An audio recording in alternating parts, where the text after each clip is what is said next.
people talking in my ear, and this man in front of me, that's George Strait, but the man in front of me next to me is the governor of Texas, Rick Perry. Good morning, Governor.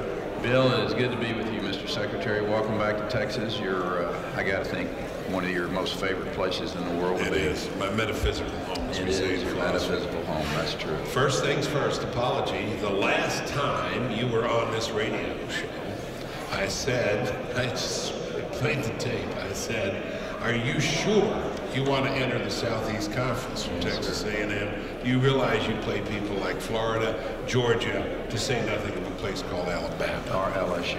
LSU. Yeah, they play. But how about this Alabama thing? I'm watching the Notre Dame game, and all I'm thinking is about Texas A&M. A home game at Tuscaloosa. It is not an easy place to roll into, and as a matter of fact, when do you think the last time somebody outscored Alabama in Tuscaloosa was? I don't know. It had to be some time ago. A great game. The Aggies were a magical season.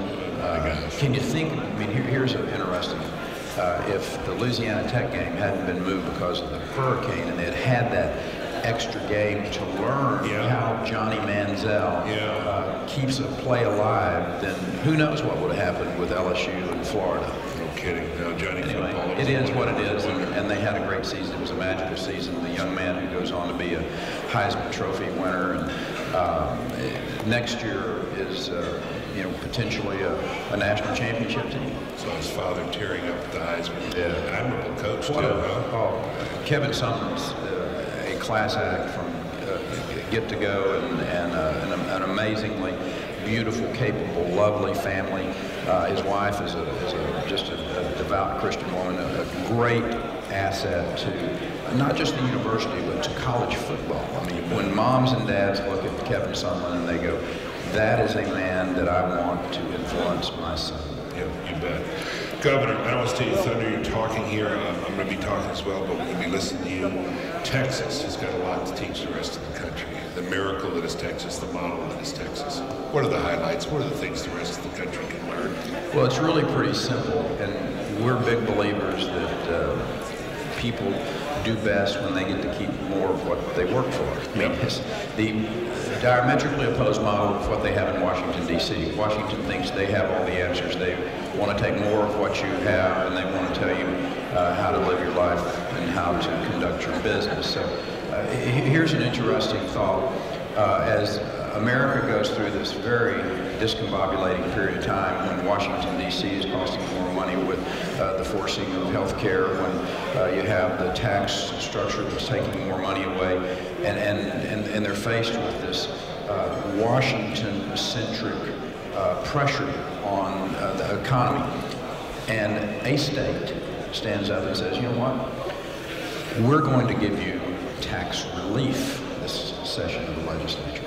What a stark contrast to what's going on in Washington, D.C. I will suggest to you it will make the spotlight even be brighter on Texas on what we put in place tax, regulatory, legal-wise to create this powerful economy, the best economy in America, without a doubt, and job creation capital of the world.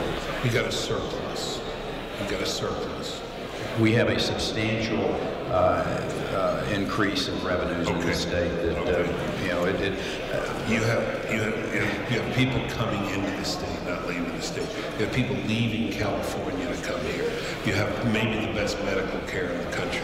You may be losing some lawyers, but you're picking up doctors. It's an interesting one of our exports, trial lawyers. Yes, yeah, all right, fine. But I mean, it seems to be just what it's supposed to be. This is what America's supposed to be, is it not? We think so. Yeah. Now, one of the great things about freedom is that you get to pick and choose where you want to live in this great country.